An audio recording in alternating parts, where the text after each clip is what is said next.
ఆంధ్ర రాష్ట్ర రాజకీయ ముఖ చిత్రాన్ని మార్చబడేటువంటి వార్త ఇప్పుడు అందుతోంది. విషయం ఏంటంటే పవన్ కళ్యాణ్ గారు ప్రజల్లోకి రాబోతా ఉన్నారు. ఇంకా ఎలక్షన్స్ కూడా ఇప్పుడు లేవు. మరి పవన్ కళ్యాణ్ గారు ఎప్పుడు వస్తారంటే, పవన్ కళ్యాణ్ గారు ఆంధ్ర రాష్ట్ర వ్యాప్తంగా పర్యటన చేయబోతా ఉన్నారు. ఎందుకంటే జగన్మోహన్ రెడ్డి గారికి నెక్స్ట్ ఎలక్షన్స్లో అసలు స్కోప్ ఇవ్వకూడదని చెప్పేసి అసలు ఏం జరుగుతూ ఉంది, పవన్ రాజకీయ యాత్ర ఏంటి, ఎలాంటి వ్యూహరచనతో ఇప్పుడున్నటువంటి కూటమి ప్రభుత్వం నారా లోకేష్ గారు ముందు అడుగైపోతున్నారు, దీనికి జగన్మోహన్ రెడ్డి గారిని ఎలా చెక్ పెట్టబోతుందో చెప్పబోతున్నాను. విషయం ఏంటంటే జగన్మోహన్ రెడ్డి గారు మనకు చెప్పారు, ఆయన ఎలక్షన్స్ టైంకి పాదయాత్ర కంప్లీట్ చేస్తానని చెప్పేసి అన్ని నియోజకవర్గాలు కూడా, బస్సు యాత్ర కాదు ఓన్లీ పాదయాత్ర చేస్తానని చెప్పేసి. పాదయాత్ర చేయాలంటే దాదాపు కొన్ని నెలల సమయం పట్టింది.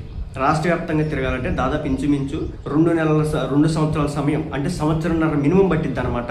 సంవత్సరంన్నర పాటు జగన్మోహన్ రెడ్డి గారు ప్రజల్లో ఉండడానికి ప్రయత్నం చేయబోతా ఉన్నారు. ఇది ఎప్పుడంటే 2027 సగం నుంచి అయితే స్టార్ట్